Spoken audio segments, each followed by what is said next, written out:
حضرت ابو قحافہ رضی اللہ تعالیٰ عنہ جب آپ کو بت خانے میں ایک دن لے کر گئے، کہا یہ ہمارا خدا ہے، اس کی پوجا کرنی ہے، اس کی عبادت کرنی ہے۔ حضرت ابو قحافہ صدیق اکبر کو چھوڑ کر آپ واپس گھر کی طرف روانہ ہو گئے۔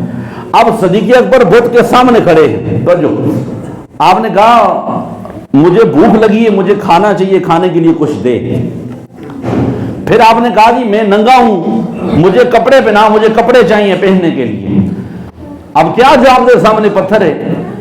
پھر آپ نے کہا جی میں پیاسا ہوں، مجھے پانی چاہیے پینے کے لیے۔ پھر صدیق اکبر نے ایک پتھر اٹھایا نا، کہا اگر تو نہ مجھے کھلا سکتا ہے، نہ پلا سکتا ہے، نہ کپڑے دے سکتا ہے، تو اب میں تجھے پتھر مارتا ہوں، تو اپنے آپ کو بچا کر دکھا۔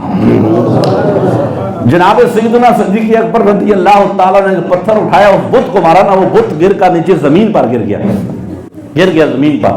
تو حضرت ابو قحافہ جب آئے تو آپ نے دیکھا صدیق اکبر نے تو بت کو توڑ دیا ہے۔ آپ نے انہیں اٹھا کے ایک تھپڑ مارا اور گھسیٹتے ہوئے ماں کے پاس لے گئے، کہا دیکھ آج تیرے اس بچے نے ہمارے خدا کی بے ادبی کی ہے، گستاخی کی ہے۔ جناب سیدنا صدیق اکبر رضی اللہ تعالیٰ عنہ کے والد جب آپ کو ایسے گھسیٹ کے ایسے پھینکا نا ادھر، تو ماں آگے بڑھی، آگے بڑھ کے اپنے بیٹے کو سینے کے ساتھ لگا دیا، کہا اس کو کچھ نہ کہو، یہ تو یہاں کی بات ہے، جب یہ میرے پیٹ میں تھا اس نے اس وقت مجھے کبھی کسی بت کے آگے سجدہ نہیں کرنے دیا ہے۔ جب پیٹ میں تھا میں بت کے آگے اگر سجدہ کرتی بھی تو یہ پیٹ میں کھڑا ہو جایا کرتا تھا، اور عاطف غیب سے مجھے یہ آواز آتی تھی، توجہ، کیا عاطف غیب سے مجھے یہ آواز آتی تھی، یا آمت اللہ اللہ تحقیقی ابشری بالولد العتیق اسمہ فی السماء الصدیق لمحمد صاحب و رفیق۔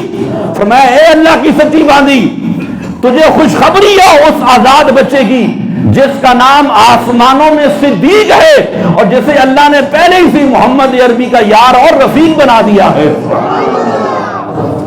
ابھی صدیق اکبر ماں کے پیٹ میں بطن میں ہے۔